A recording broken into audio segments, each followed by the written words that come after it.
धन्यवाद अध्यक्ष महोदय. मला पुरवणी मागणीवरती बोलण्याची आपण या ठिकाणी संधी दिली. पाणी पुरवठा व स्वच्छता विभागाच्या पूरक मागणी क्रमांक Y2 एकूण बाब क्रमांक 432 पान क्रमांक 301 वर मी या ठिकाणी बोलण्यासाठी उभा आहे.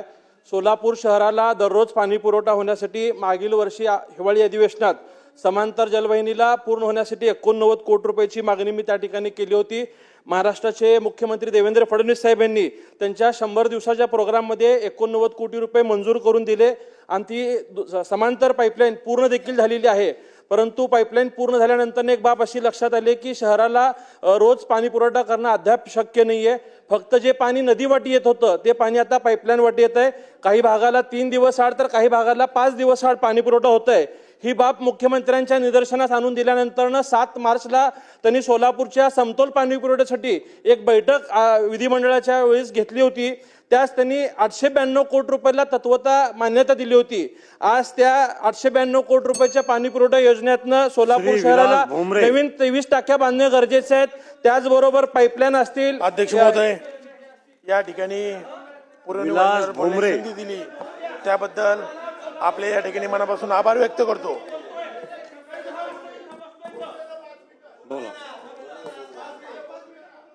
12 लाख सोलापूरकरांच्या पाण्याच्या प्रश्नासाठी बोलायला उभारलोय. सकाळी 10 वाजता आलोय. या ठिकाणी सोलापूर शहराची ही पाईपलाईनची कामं प्राधान्याने होणं गरजेचं आहे. स्वतः मुख्यमंत्री या ठिकाणी सकारात्मक आहेत. आज सुद्धा आम्ही मुख्यमंत्र्यांना भेटलोय, पालकमंत्र्यांना, आम्ही चीफ सेक्रेटरींना भेटलोय. त्यांनी आम्हाला असं आश्वासित केलंय की या 892 कोटी रुपयाचं टेंडर या 4-8 दिवसात लवकरच काढण्यात येईल. परंतु माझी शासनाला अशी विनंती आहे की प्रथम टप्पा असेल किंवा द्वितीय टप्पा असेल, या दोन्ही टप्प्यासाठी शासनाने निधीची तरतूद या ठिकाणी करावी, जेणेकरून या 892 कोटी रुपयाचं काम वेळेत पूर्ण झाल्यानंतर सोलापूर शहराला रोज पाणी पुरवठा होणार आहे. यासाठी या शासनाने प्रयत्न करावे. त्याचबरोबर नगर विकास विभागाच्या बाब क्रमांक 101 मध्ये मी या ठिकाणी मागणी करतोय. सोलापूरचे ग्रामदैवत शिवोगी सिद्धरामेश्वरांचे जे अतिप्राचीन मंदिर आहे, हे अमृतसरच्या धर्तीवरती तलावाच्या मधोभागी आहे. हे लोकसहभागातनं 12व्या शतकात स्वतः सिद्धरामेश्वरांनी खोदून काढलेलं तलाव आहे. याच्यासाठीही शासनाने 10 कोटी रुपयाचा निधी द्यावे.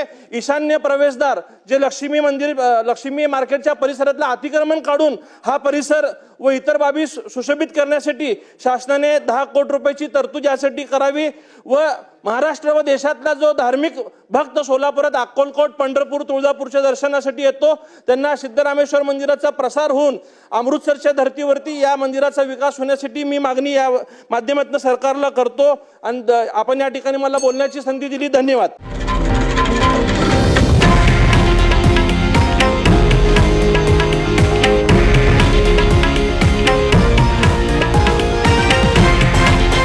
हे आहे देशातील नंबर 1 न्यूज नेटवर्क आणि आपण पाहत आहात TV9 मराठी, एकमेव.